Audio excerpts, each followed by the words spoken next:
She slapped him, thinking he'd stay silent. She had no idea what was coming next. It all started with a parking spot, not a fight over one. No, that would have almost made sense. This was different. This was about something bigger, something unspoken but loud enough to shake the air around them. It was a scorching afternoon in Fort Worth, Texas. The kind of day where the sun pressed down on the pavement so hard you could almost hear the heat sizzle. Dorian, a 42-year-old man who worked long shifts at a local auto shop, had just finished grabbing a few groceries. His t-shirt clung to his back, damp from hours spent in a garage filled with busted engines and the scent of motor oil. He wasn't thinking about much, just his kids waiting at home, the cold drink he'd crack open once he got there, and whether he had enough gas to last him through the week. But then, she came into the picture. A white woman, probably in her late 50s, sitting in the driver's seat of a shiny white Lexus RX. The kind of car that screamed status. The kind of driver who expected the world to move for her. Dorian had just loaded his last bag into his trunk when he noticed her car creeping forward. She wasn't pulling into his spot. He hadn't even left yet. But she was close. Too close. As if his existence alone was an inconvenience. At first he ignored it. Slamming his trunk shut, he reached for his driver's side door, but before his fingers could even graze the handle, he heard it. "Can you hurry up?" Her voice had that certain sharpness to it. Not a request. Not a question. A demand. Dorian glanced over his shoulder, locking eyes with her through her half-rolled-down window. He had dealt with people like her before, the type who thought their time was more valuable than anyone else's. Still, he wasn't looking for trouble. "Give me a sec," he said, keeping his tone even. But that wasn't enough for her. She let out an exaggerated sigh, tapping her manicured fingers against the steering wheel. Jesus. Some of us have places to be. Here we go. Dorian exhaled through his nose, forcing himself to stay calm. This wasn't worth it. He was tired, hungry, and truth be told, he had nothing to prove to her. But she wasn't done. When he finally pulled his keys from his pocket and turned toward the driver's seat, her voice cut through the air again. Typical. That word landed differently. Not because of what she said, but because of how she said it. Like a blade slipped between the ribs, casual but deliberate. Dorian's jaw tightened, but he still said nothing. He wasn't going to give her the reaction she was looking for. But she didn't just want him gone. She wanted control. And when she realized he wasn't giving it to her, that's when things took a turn. But she had no idea what was coming next. The air between them felt heavy now, not just from the heat but from something colder. Dorian could feel it, the way she stared, waiting for him to break, to shrink, to move faster just because she demanded it. But he wouldn't. He slipped into the driver's seat, shutting the door with a solid thunk. He took his time adjusting his mirror, rolling his shoulders, making sure he didn't leave anything behind in the passenger seat. He could hear the impatience in the way her engine revved behind him. Let her wait. But as he reached for the gear shift, that's when he heard it. A loud smack against his window. His head snapped to the side. The woman had gotten out of her car. She was standing right outside his driver's side window, her palm still pressed against the glass, her mouth moving a mile a minute. "You're just gonna sit there? Seriously?" she spat, her voice a mix of frustration and something else, something nastier. Dorian blinked. Was she serious? He rolled his window down halfway. "Ma'am, you need to step back." "I don't need to do anything," she shot back, crossing her arms. "You're sitting here wasting everyone's time, acting like you own the place. Some of us actually have lives to get to." There it was again. That tone, that smugness. Like he was somehow beneath her. Dorian exhaled slowly, gripping the steering wheel to keep himself steady. "I don't know what your problem is, but I suggest you back up and let me leave before you turn this into something bigger than it needs to be." He thought that would be the end of it. He was wrong. Before he could even process it, she reached through the open part of his window and smacked him across the face. It wasn't hard enough to knock him back, but it was enough to make the entire parking lot stop. The slap echoed through the air like the crack of a whip. For a split second, everything went still. The sound of grocery carts rattling in the distance stopped. The idle conversations between strangers cut short. A few people near the entrance of the store turned their heads.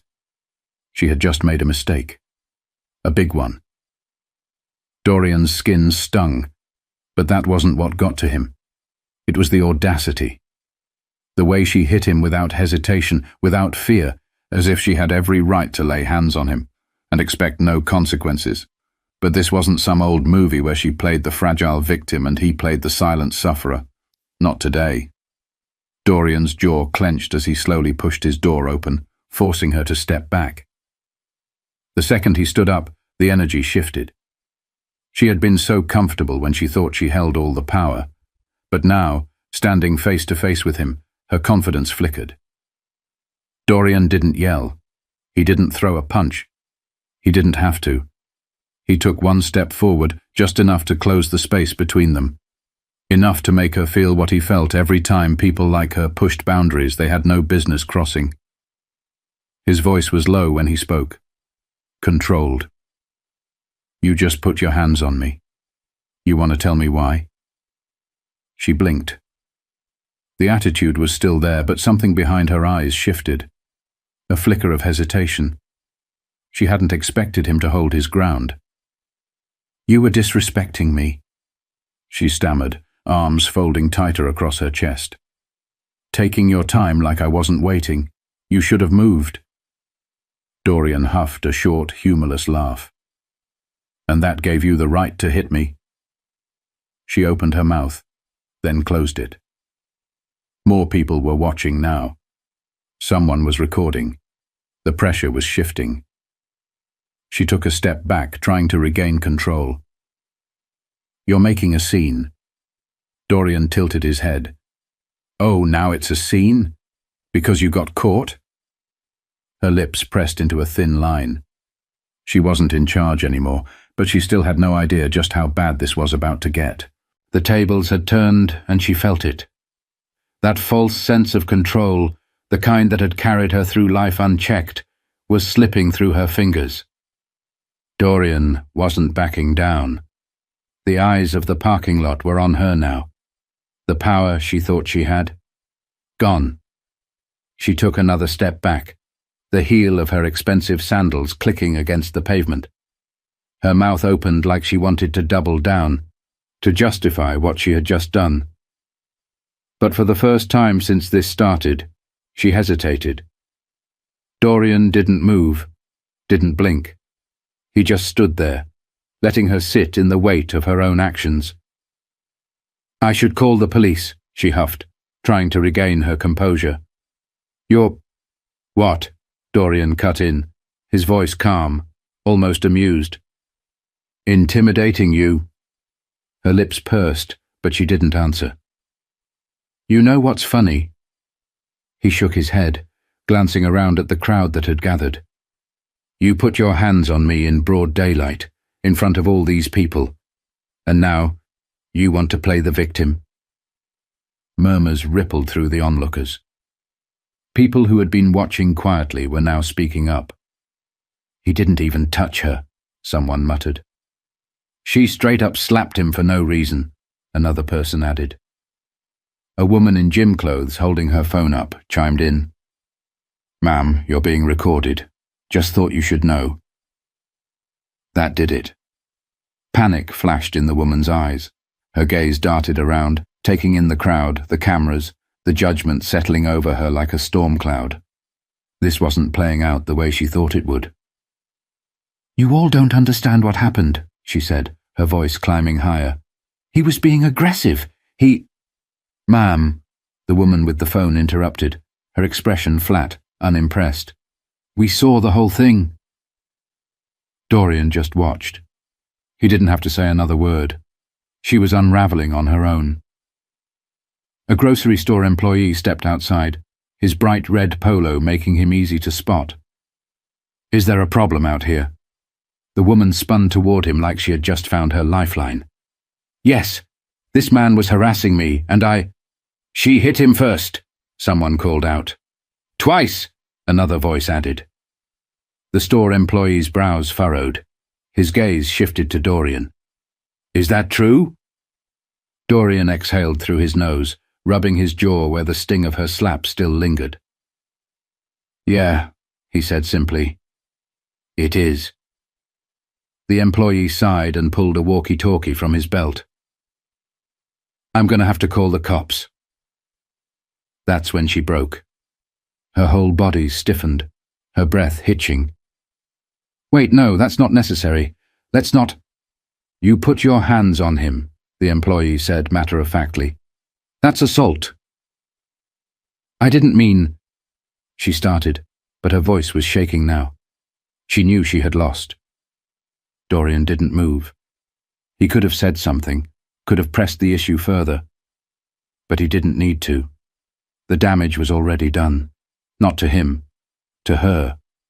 Her own arrogance had written this ending, and now she had to live with it. The irony of it all. If she had just kept her hands to herself, none of this would have happened.